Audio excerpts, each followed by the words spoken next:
Hello and welcome to the London School of English Live. Today, our expert English language trainer, Jon Dyson, will talk about what you can gain from a business and professional English course and what happens during this course.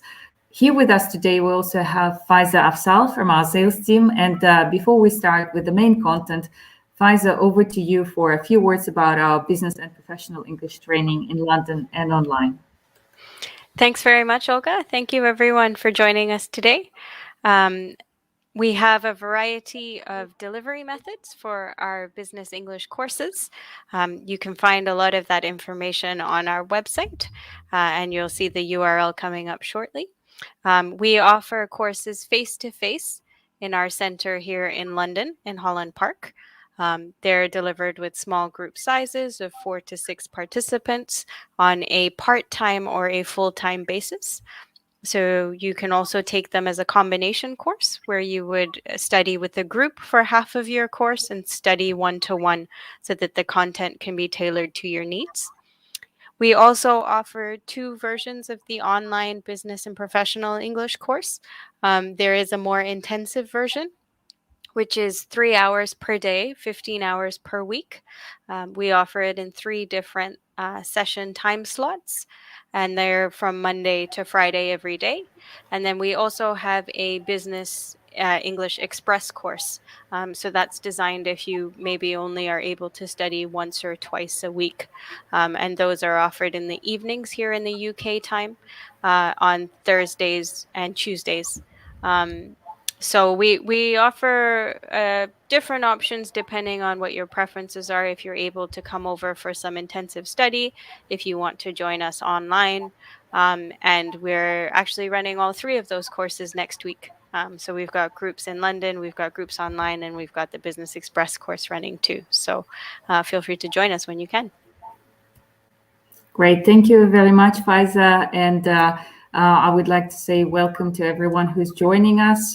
We've got already Mamadou commenting in the live chat, and then also Frank Kunz, who is one of our alumni. So really great to have you here with us, Frank. So Jon, over to you for the main content. Okay, thank you, Olga. Thanks, Faiza. Welcome, everybody, to another live stream from the London School of English. I'm Jon Dyson, and I'm one of the trainers here. I've had a lot of experience teaching on general English courses, but especially business and professional English courses. And I've met some great people from all over the world. And there you are. You can see me in action in one of our executive classrooms at Holland Park Gardens in London. So I've got a lot of experience in teaching on these courses and adapting what we do on them to suit the needs of the group. So the title of this live stream, What Happens in a Business and Professional English Course? Well, the experience is never the same, and the content can vary depending on the needs of the group. So it could be connected to, what are the particular jobs that people have, what types of communication they require, and so on. Obviously, the levels within the group are very, very similar, pretty much the same. So that's not so much of an issue. But the content is not fixed when you come into the classroom for the first session. But that's what I say. We have a lot of experience of adapting and finding the right material at the right time for the right people. So what I'll do is start with some general comments about our courses, our business and professional English courses, before moving on to specifics. So first of all, what do we talk about? What kind of things do we focus on?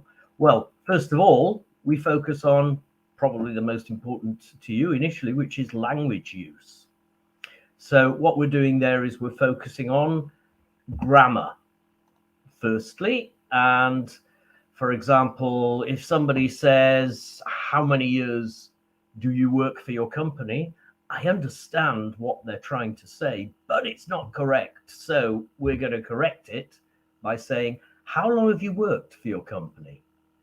So that's just an example of the kind of very common language that we pick up on in grammar. Another aspect of language use we look at is register. A register means the degree of formality which is appropriate for certain situations or relationships or business context. So, for example, you can see in the picture on the left, the guy might be saying, "Hi, mate, how are you doing?"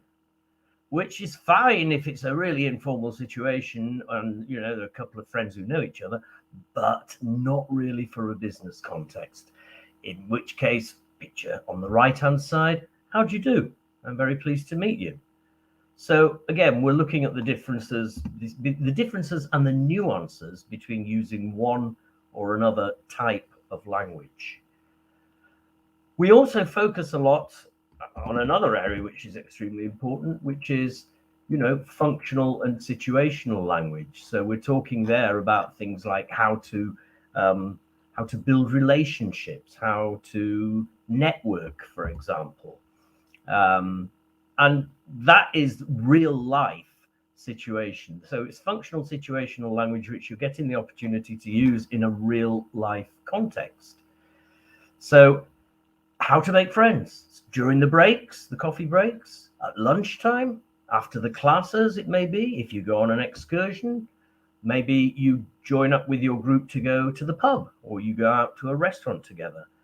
Because I think what is important is when you're spending significant amounts of time with people over a relatively short period of time, you develop a sense of camaraderie, we would call it, a sense of togetherness. So you're almost like a team rather than just being a group of people who are together. I've seen that on practically every business and professional English course that I've done, is that it creates a very close bond between the people on the course. So it's a really real life opportunity to practice those skills, to learn a little more about them, and then to put them into practice. Okay, so moving on, let's see. So the other thing that we look at is in terms of business skills, then we're looking at the kind of functional or situational language which is required for specific circumstances. So, for example, essential language for chairing a meeting. So this is one of the thematic areas that we cover. In this case, it's not a subject area, it's more a skills area. So, for example, what we've got is language which we use for intervening, for interrupting, for presenting an opinion, lots and lots of different examples. And then we give you the opportunity to put these into practice by using them in a simulated meeting, for example. So yeah, certain thematic areas that we might look at in terms of vocabulary would include departments within organizations, so functional areas such as human resources or sales, perhaps finance, information technology, even company structure. And another one which comes to mind right now is telling people what you do. Because when you ask people, what exactly do you do? They say, well, it's funny, I couldn't really explain. So that's one of the simple things which is very useful, for example, when you are networking, is to be able to describe reasonably clearly what exactly you do in your job, because it's always a very rich topic of conversation. So yeah, so there could be departments in organizations, but we also look at business concepts. So in that case, we're looking at things like the concept of change, which is very topical nowadays. Crisis, because businesses often have crises. Artificial intelligence and the impact that is having on business and communication. We look at skills such as decision making or problem solving. We also look at project management. So lots of words and concepts around these areas. And the last one on that list is conflict, because that is an interesting area.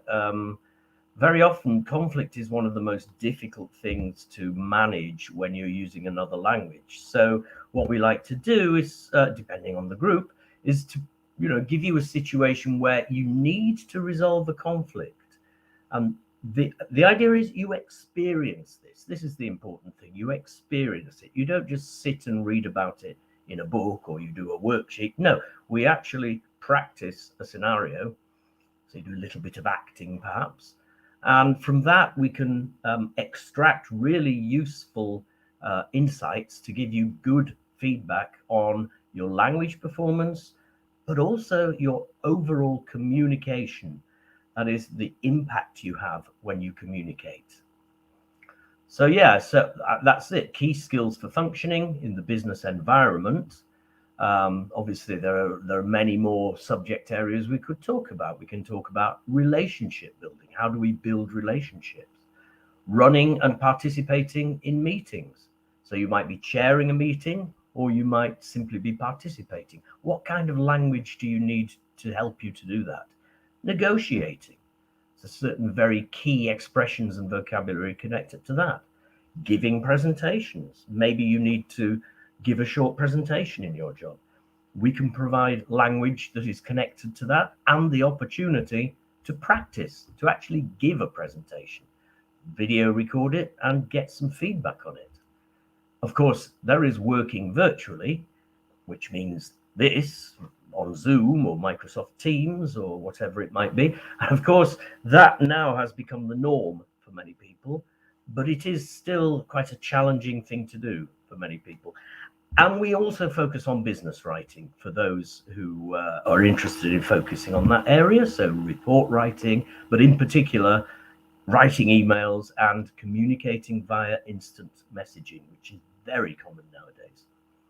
So yes, so there's a kind of combination of lots of different options and possibilities there. We don't do all of these things because it's impossible to cover everything in such a short time, but we will choose the ones which seem to be the most important or relevant to the people in that particular group on that particular week.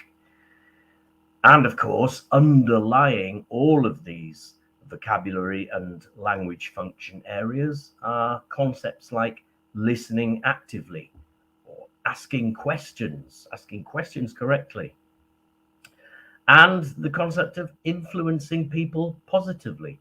How can your communication help you to positively influence people and create a good impression of yourself?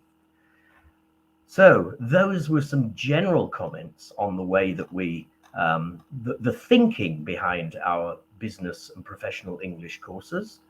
What we're going to do now is a brief quiz. We're going to move on to a quick quiz because everybody loves a quiz, and you know we always do quizzes about halfway through. So you will see 6 sentences or 6 pieces of language, and you have to decide what context or what thematic areas do the following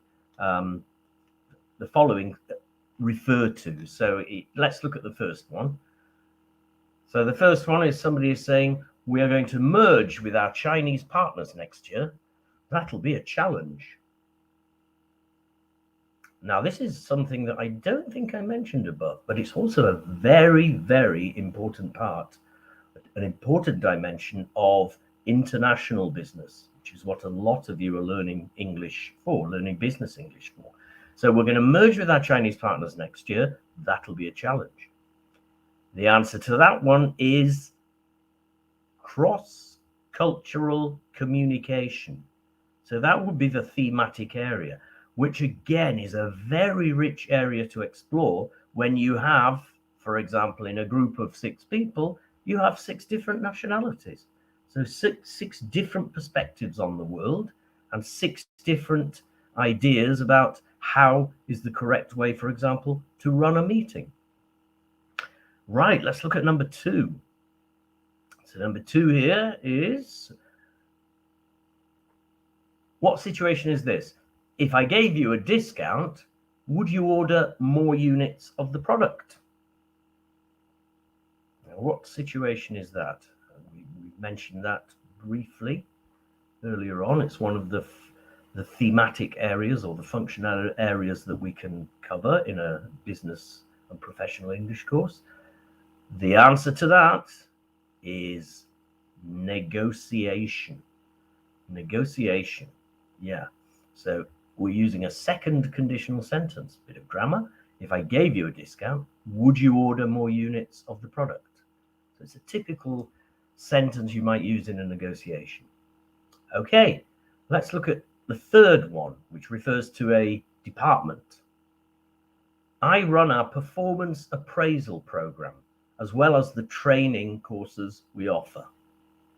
Who would say that? What department do you think that relates to in a company? I run our performance appraisal program, as well as the training courses we offer. I think you probably all know that. Yeah, that's right. The answer is HR, human resources. Good. Let's move on to the fourth one. And the fourth one, the picture is a clue here. Somebody says, I've decided we should shift all our service software from on-premise to the cloud. It works out cheaper, and it always means we're running the best and latest version. Okay, I think that one is probably clear to everyone. So it's interesting to note that in that one, yeah, that's IT. In that one, you've got expressions like on-premise, the cloud, and software version. So again, I think the key to studying vocabulary in certain functional areas is to pick up on the words which are unique to that particular area. Right, let's look at number 5. And number 5, somebody is saying, thank you all for arriving on time. Now, we have several items we need to discuss. So, what is that one? Have a little think about it. Yeah, I think, again, the picture is the clue. This one is, where would you hear this? You would hear this in a meeting. And in fact, the person who says that would be the chair. So that's one of the functional skills of chairing a meeting. And finally, let's have a look at number 6. So number 6, somebody, you see, I would be grateful if you could send me the information as soon as possible. So in which context would you hear that? Aha, you're absolutely right. It's email writing. That's right, email writing. So that would be when you're writing an email. It's appropriate language to end an email with. And that email is requesting something. Okay, good. So I hope you managed to get all of those correct. And let's move on to the next section of our live stream this evening. And I've called this Celebrating Diversity, because I think one very important aspect of our business and professional English courses are the fact that there is such a diverse base of people in the group. We have people from literally all over the world. So we have a rich mix of personalities. We have a rich mix of practices or norms, cultural norms, and opinions and insights. So it means that you are not only learning about the language, you're learning about how people operate in other countries, in other types of companies, and in other kinds of jobs, and the way they think. And that is, you can't put a price, I think, on that kind of experience, because you're also doing it, and I must emphasize this, you're doing this in the safety of a classroom where everybody is there to support everybody else. You're not exposed. Nobody is going to make you feel stupid or anything. We're there to support. And personally, I think it's a very, very important part of the language learning process is to praise what people say. As a teacher, I'm not simply looking to identify your mistakes. I'm looking to praise the good things that you say as well, the language you get correct, the effective communication. Okay, so moving on, let's take a look about this aspect of cross-cultural communication, which we've just talked about briefly. I think, you know, the world is a village nowadays, as they say, and I think internationalization of business, global business, is what drives many people to towards learning more English or becoming more skilled in English. And I think one area which is interesting to look at is what questioning your assumptions about what is the correct way to communicate or to behave in a certain context. So, for example, how should we behave in a meeting? Is there a correct way to behave in a meeting? Not necessarily. It depends on which part of the world you come from. Different people have different assumptions. So, for example, our assumptions might be, okay, we should take turns. We shouldn't interrupt. We should only speak when we're invited to speak. That we shouldn't express open disagreement with others because it's rude to do that. Okay, that's one perspective. But the other perspective, which could be completely different, is no, that's in our country, in meetings, we don't hesitate to interrupt if we have a point to make. And if we disagree, then we let people know that we disagree with what they're saying. And we don't worry about speaking too much. So if you put those two together in the same room and you run a simulated meeting, it's very interesting. But what is the most interesting thing about it is that people experience the differences. People experience, perhaps not always in a highly positive way. It's very difficult to speak when that other person is speaking a lot. So it creates a business and professional English course can create a certain degree of self-awareness and awareness of how others see you and how you see other people, which is a very, very enriching experience. So you are experiencing the effects of cultural differences by discussing similarities and differences and ultimately finding out ways to adapt our communication styles, the way we communicate, to this diversity. So really, really important area. And obviously one that I think all the time throughout the course, that is an underlying theme. Okay, so having talked about cross-cultural communication and its importance, let me get back to the course itself. So in a typical week, what might we do? Well, first of all, I would have to say there is no such thing as a typical week. Every week is different because every group of participants is different. So you may find people who are there for 2 or 3 or 4 weeks at the London School of English. But there are people constantly coming in, there are people constantly leaving. So let's just say on day one, for certain, this is for everyone, on day one, when you walk through the door, you are greeted by our friendly front of house staff. And here's Mandy on reception. So you'll be greeted by a smiling face and a nice welcome when you arrive on Monday morning. And you may arrive on Monday morning thinking, what's this course going to be like? What are we going to do? You may be a little apprehensive. Our aim is to put you at ease as soon as you walk through that door. So on the first day, what may we do on day one? Probably do something about networking because you're all getting to know each other. So it seems like a natural thing to do. What kind of language do we use for networking? Practice with networking and feedback on how well you can retain information about other people and how much information you can get about other people. Can you find out quickly and efficiently about what they do, where they're from, what their interests are, if you have anything in common with that person?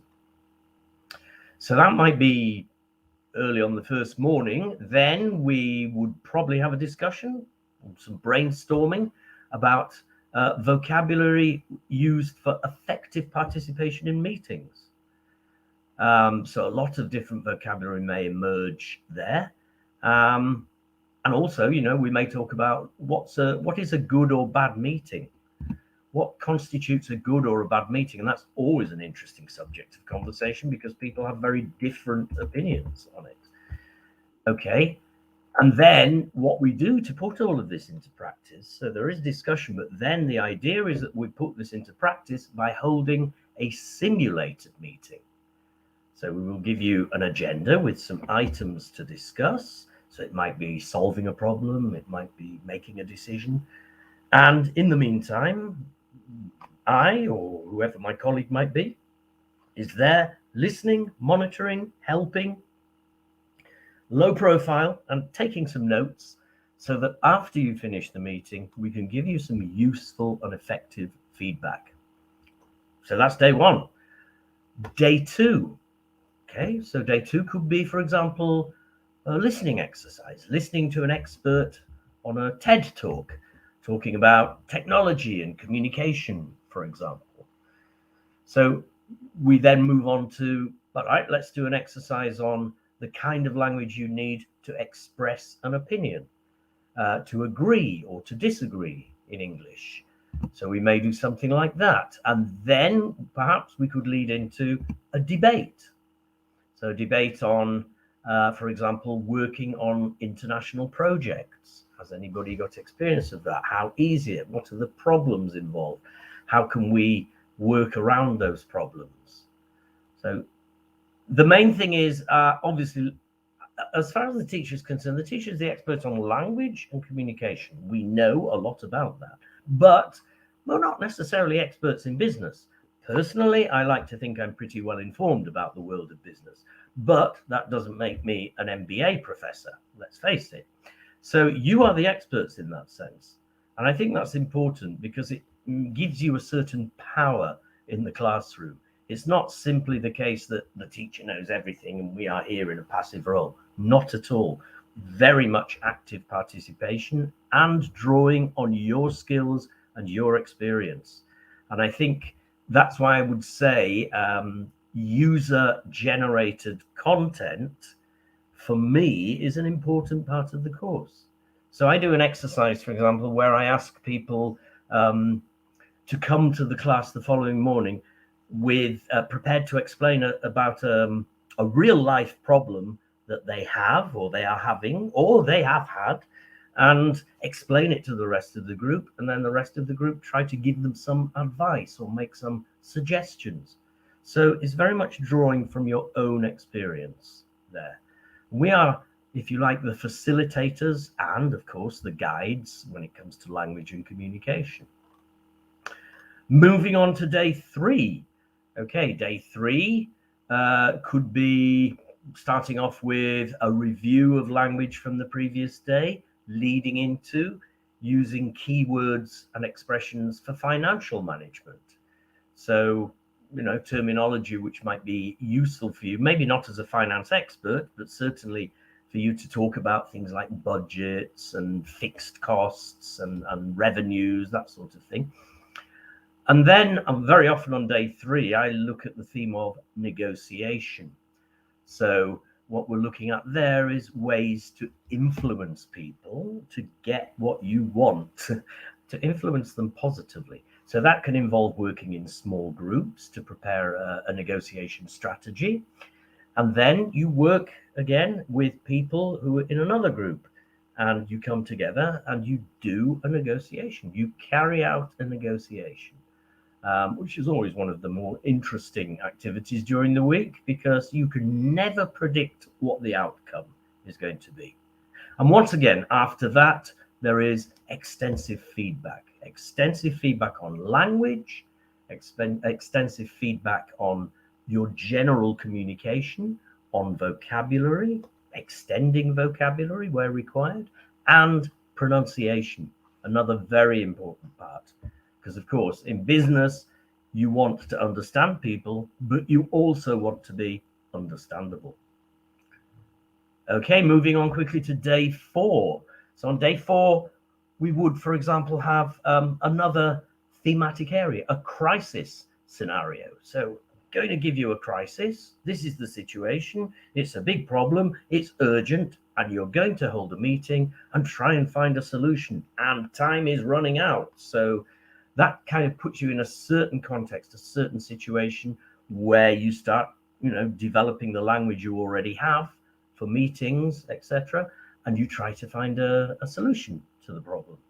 Now, at this point, we're on day four of the course, and you're beginning to feel a lot more confident and fluent about the way you use the language. So this usually goes pretty well. Moving on, perhaps we would then talk about management in the 21st century. So we try to keep our vocabulary and our ideas as up to date as possible to reflect the rapid changes which are happening in the world of business nowadays. So what do managers in the 21st century need? How can they manage their talent? How can they communicate effectively with people who are working in different countries? So words and expressions and discussions on the latest trends.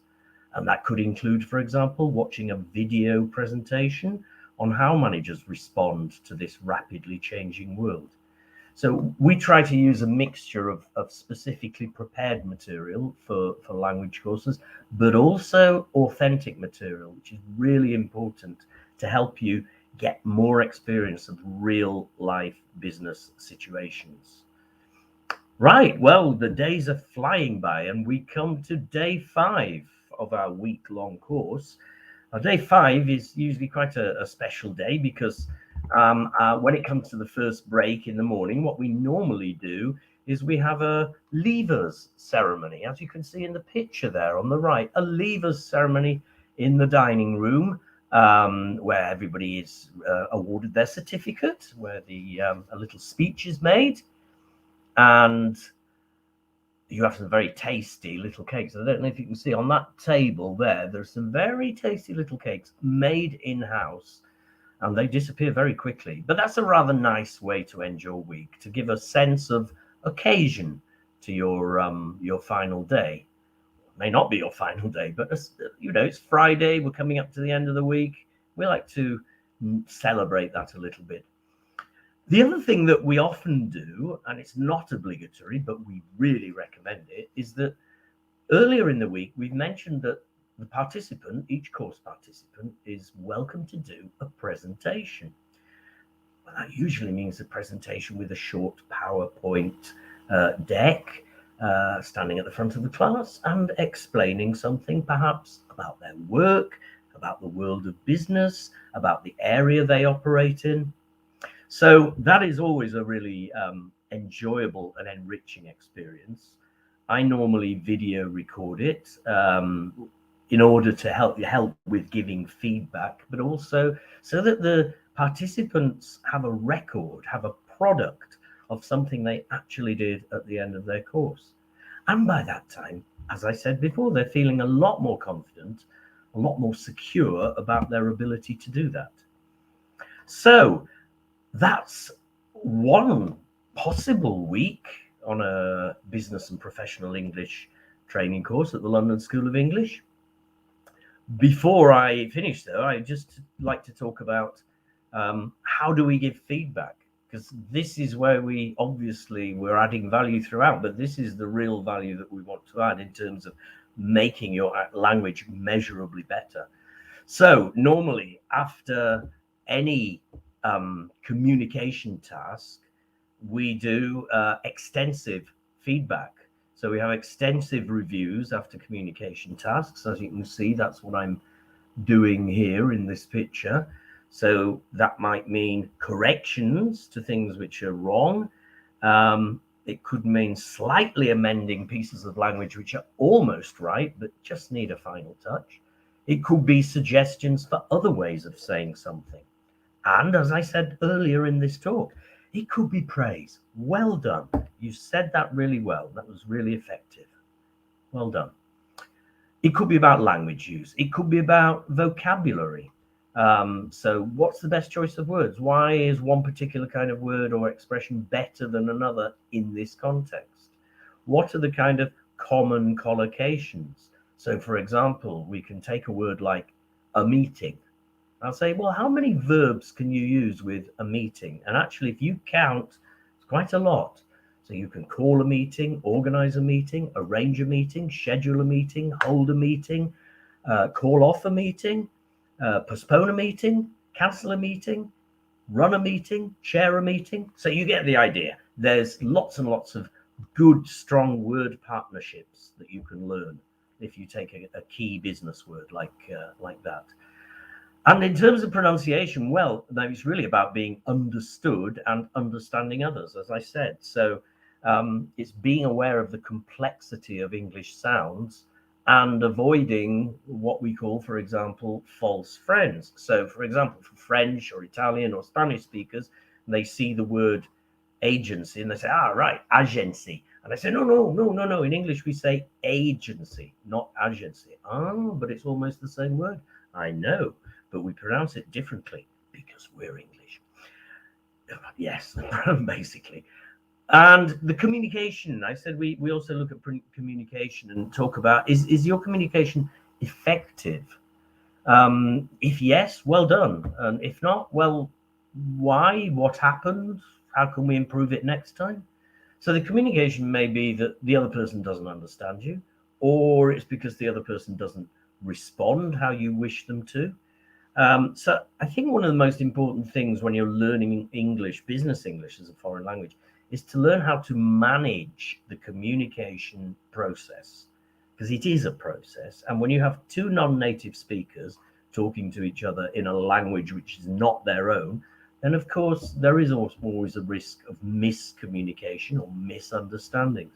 And I think that is a really important focus for these courses. And all the time you're getting hands-on practice. Every minute of every hour that you spend in the school, you're getting hands-on practice. It's an experiential way of learning the language. Right, well, I said all I need to say, really, but I thought we could finish off with another short quiz.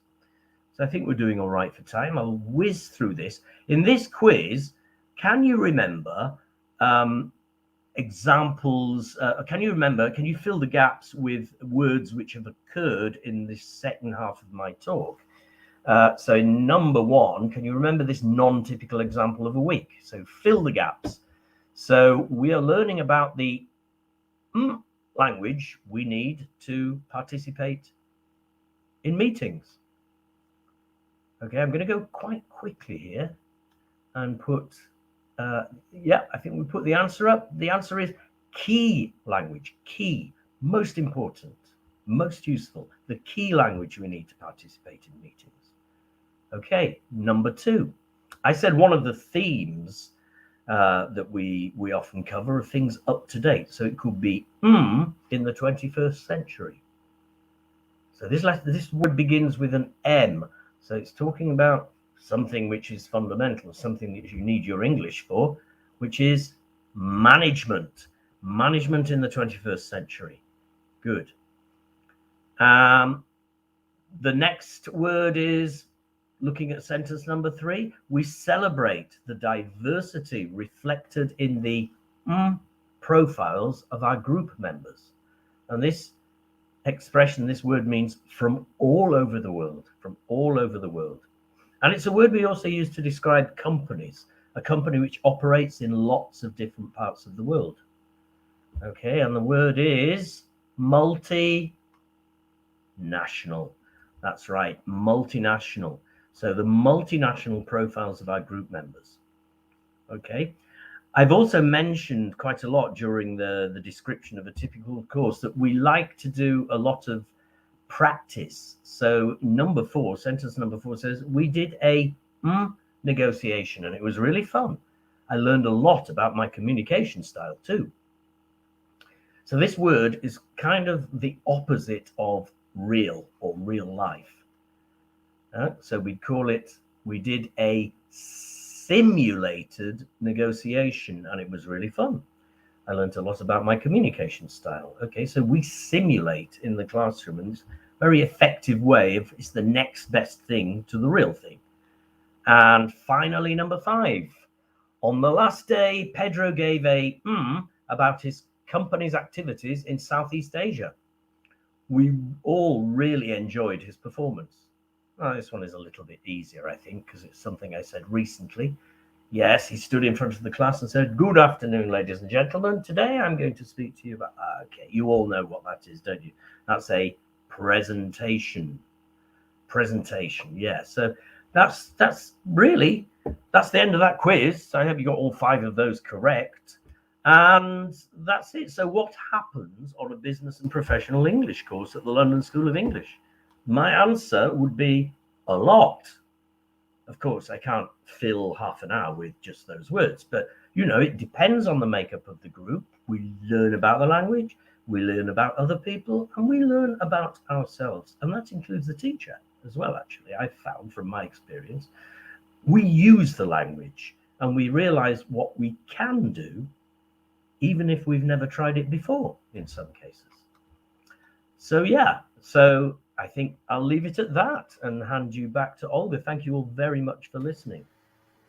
Thank you very much, Jon, for this very insightful session and for giving us an overview of what might happen and what people can gain from the Business and Professional English course that we run, actually both in our center in Holland Park Gardens in London and also online.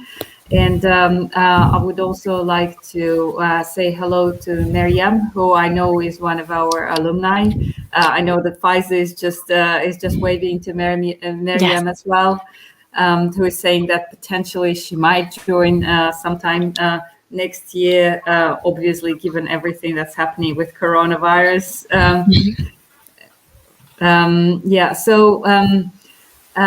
Jon and Faiza, there are a couple of questions that I've got for you, but I would Sure. also like to encourage our participants to ask us any questions in the live chat. So Frank, Mamadou, Miriam, other people who are watching us today, please feel free to ask any questions about the business and professional training with us at the moment. And the question to Faiza and Jon. Jon, you mentioned that no week is the same when it comes to business and professional English course. So can you tell us a little bit more about how we customize our group courses based on the needs of the participants? Yeah, of course. What we do on the before the course begins is we ask people to fill out the course participants to fill out a short form talking about the areas that they're interested in, the kind of functional areas they're working in, and then from that we gather that material together on the first morning, and we can go through that very quickly and say, okay, there seems to be a majority of people who are in a particular thematic area. So it might be finance one week, it might be human resources the next week. So as I say, I think, all of us, the trainers here at the London School of English, have a big body of material that they can draw on so that they are ready for any eventuality. Definitely.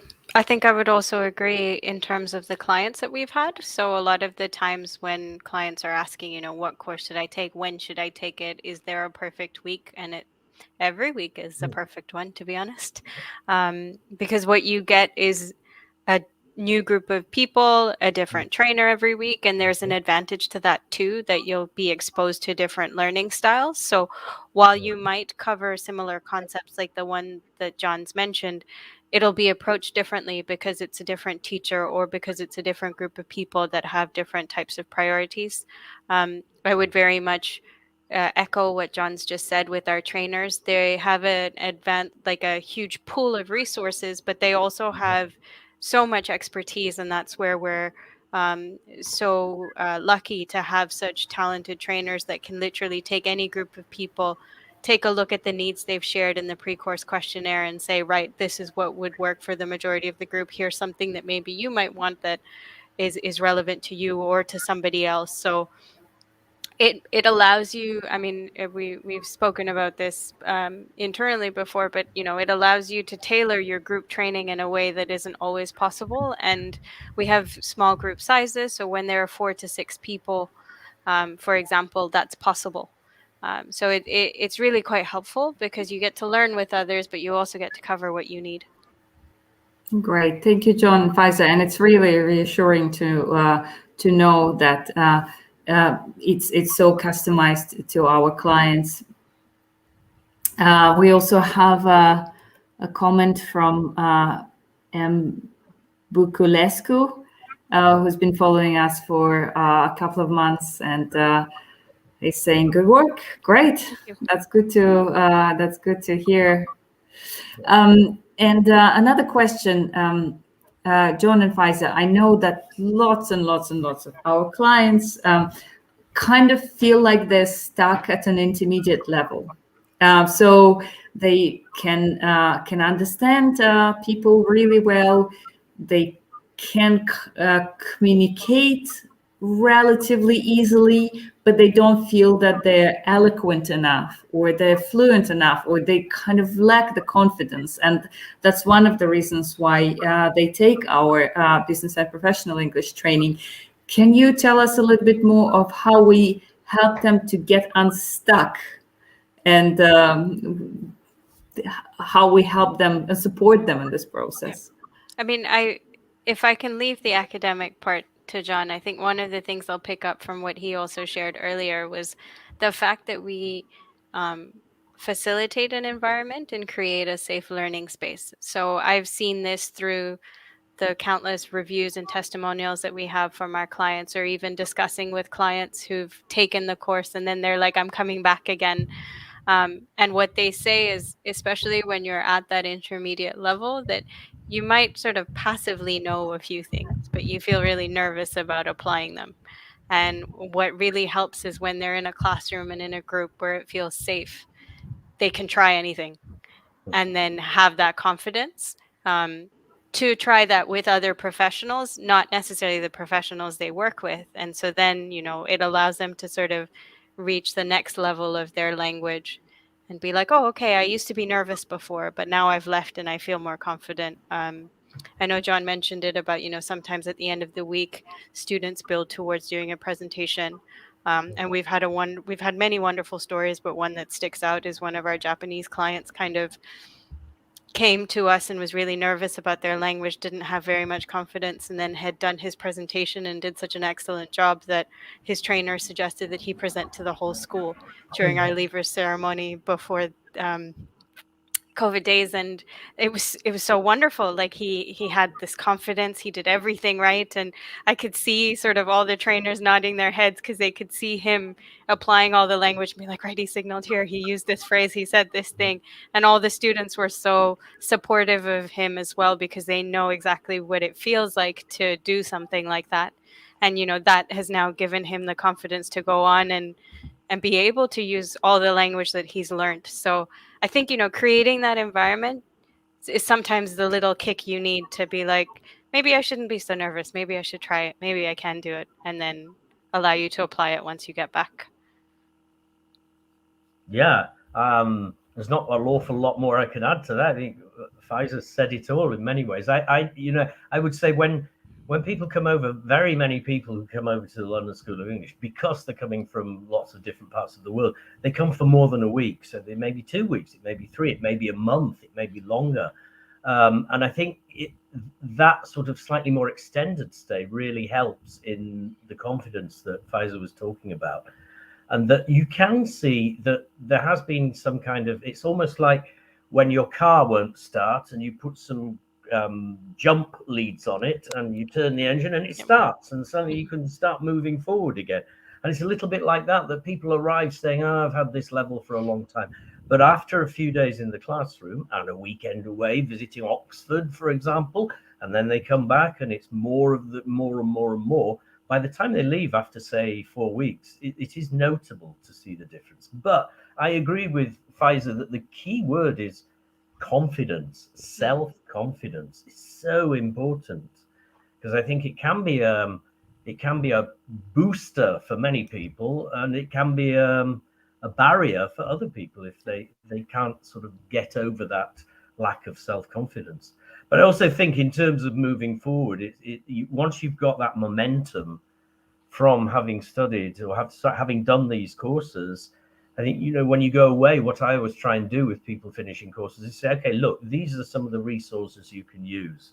Here are a list of websites. Here are some ideas about how you could do more, watch more English on TV, or listen to podcasts, or do grammar exercises if you want. We've got London School Online, which you have access to. Lots of grammar and vocabulary exercises for business English.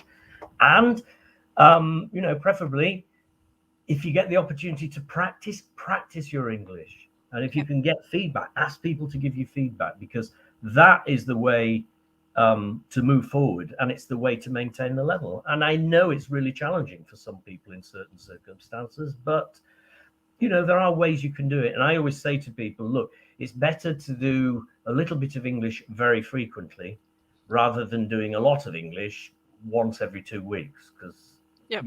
in between times, you can easily lose contact or you can easily lose confidence, let's say. Well, the other point I think, John, you mentioned about confidence is where the trainer can come in to give you that confidence. Like, I know, as you say, like you can become self-conscious and be like, is it right or is it not right? But to have a trainer say to you, yes, it is, or nearly, this is what it could be, really helps. And also, as you said, like, one of the advantages if you come to London is that immersive experience. So we also have the social program or our lunches. And again, every opportunity you have to practice your English in any environment. So sometimes, having it be in a social context takes a little bit of the pressure off because you're just talking about sports or the weather rather than this budget proposal that is crucial for a project that you have. And if you're able to talk, for example, about sports statistics, then all of a sudden you can translate that to talk about work statistics. So all of that is exactly as you say, kind of helps you to create that environment. And I agree with you very much about the frequency, just keeping at it and having those tools available. And it's interesting what you said about networking and socializing. Very often people who go on business English courses, they always say, oh, I'm not too bad at meetings, negotiations, but I really don't know how to socialize. Well, let's just say when you come here with the atmosphere we create and the opportunities you have, by the time you leave, you'll be able to socialize with anyone, anywhere, anytime, for sure. Yeah. Thank you so much, John and Faiza, for these encouraging words and for helping our viewers to imagine what it's like to participate in our business and professional English training. That's really helpful, and it's good to know that they can apply themselves. They can practice their English in different areas and also just be surrounded by other people who are coming from absolutely all countries, different countries in the world. So on this note, I would also kind of like to wrap up this live stream. Would like to say thank you very much for to our viewers for joining us and for your comments. And Faiza, just a few, if you can tell us a little bit more about how people can get in touch with us, that would be really helpful. So you can visit our website, which has information about all of our course options. And if you, there you go, at londonschool.com. And then if you have any questions at all, please email us at clients@londonschool.com. We would be more than happy to help you and support you with your language learning. So just let us know. Great, thank you. And we are running these live streams on a regular basis. So I believe the next one is actually about business, about films that help you to learn business English even more, which John will be presenting. So please stay tuned and subscribe to our YouTube channel if you haven't already. And we'll see you soon, either in one of our live streams or in our Centre in Holland Park gardens in London or online. Okay, thanks everyone for watching and listening. Thanks everyone. Take care. Bye-bye. Take care and have a very good day. Bye-bye.